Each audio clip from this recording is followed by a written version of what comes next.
know verb must. You can hear and see it everywhere. Can you use it properly? Well, there are two things to remember. First of all, it is followed by an infinitive without to. Second of all, it is not used in the past. Hello, my favorite student, and welcome to or welcome back to my YouTube channel English with Speaker. My name is Tanya, and if you want to improve your English, you are in the right place. We can use must plus an infinitive without to when we talk about rules and regulations. Laws. You mustn't make noise after 9 o'clock. He must come to work at 8 and check in with his badge. Or something we need to do. I must buy new socks. Mine have holes in them. We often use must for a personal obligation made by a speaker. I must talk to you about the new project. But must sounds very strong, so we usually replace it with other structures like can't, have to, be allowed to, be supposed to. We usually use have to plus an infinitive without to instead of must to sound less direct and rude. She has to take 2 trains and a bus to get to work every day. Do we have to take anything with us to the course? Although we have to keep in mind that have to means must. There is an obligation, there is a rule. But don't have to means it's not necessary to do something.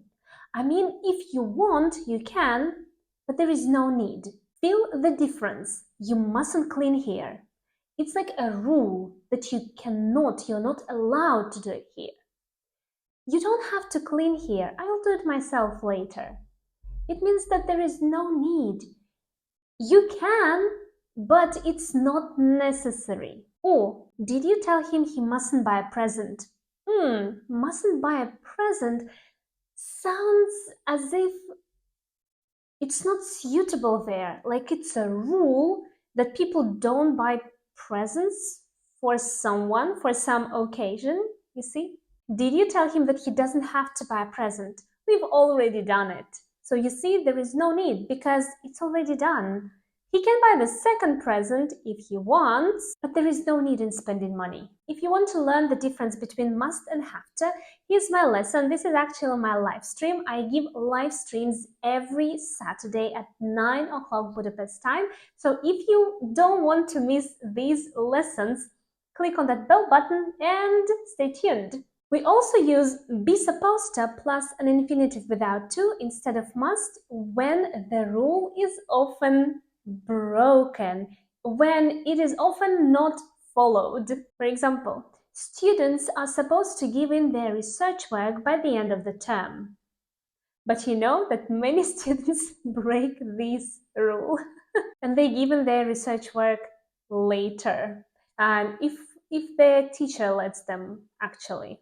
Or a negative form, you're not supposed to park here. You're not supposed to park here. We all know that many people break these parking rules and they park at the places for the disabled people. Yeah. Now, can't and be not allowed to. They are mostly used instead of mustn't. And of course, they are followed by an infinitive without to. Can't plus an infinitive without to or be not allowed plus an infinitive without to mean that something is not possible. Another example about parking, you can't park in that space. It is reserved. We also use them to ask about rules, to show that there is no rule or that the rule says it's okay to do something. Visitors can't enter without permission. Smoking isn't allowed in this restaurant. Is he allowed to leave work early today? At the beginning, I also said that must doesn't have a past form. That means it cannot be used in the past.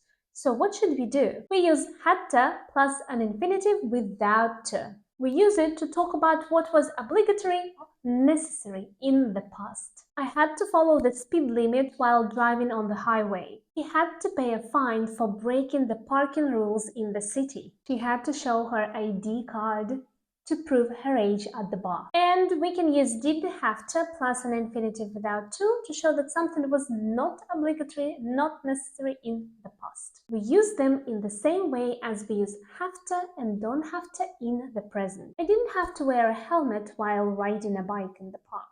See, like, it wasn't necessary. They had to stop at the traffic light because it was malfunctioning and it was dangerous to drive. We use could plus an infinitive without to or couldn't plus an infinitive without to show that something was not allowed or was not possible in the past. For example, I couldn't ride a bike near my house. We didn't have cycle lanes. Now, we have discussed how to express rules and regulations in the past and in the present, but we can also use must and can't to comment on other people's experiences, especially when we're guessing about things but we think we are right. For example, I am a teacher.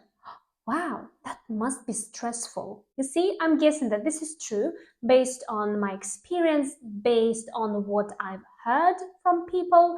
So I might be, from my experience, I think it's true, but I might be wrong. So I'm guessing. But we use must in positive sentences. That's why I mentioned can't, because can't means the same as must, but in negative. It is used in negative sentences. I have to check students' homework every day. Oh, that can't be easy. And of course, the dialogues usually don't end at this comment. Here, we want to reply. We want to show that either we agree with what the person said or we want to confirm these feelings. I'm a teacher. Really? That must be stressful. Yeah, it is sometimes. It is sometimes. I've been doing Zumba for 10 years. Wow, you must enjoy it. Yeah, I do. You see, must enjoy. Enjoy needs an auxiliary verb do, so yeah, I do. I have to check students' homework every day. Oh, that can't be easy. It's not, but it's a part of my job. Of course, must is used in other ways, but there is one topic that I would really like to cover. I think that's a different lesson because then we'll have to talk about other modal verbs, and it is not the topic of today's lesson. That's why today was only must, and that's it. Thank you for being here with me today. I'll see you in my next one. Bye!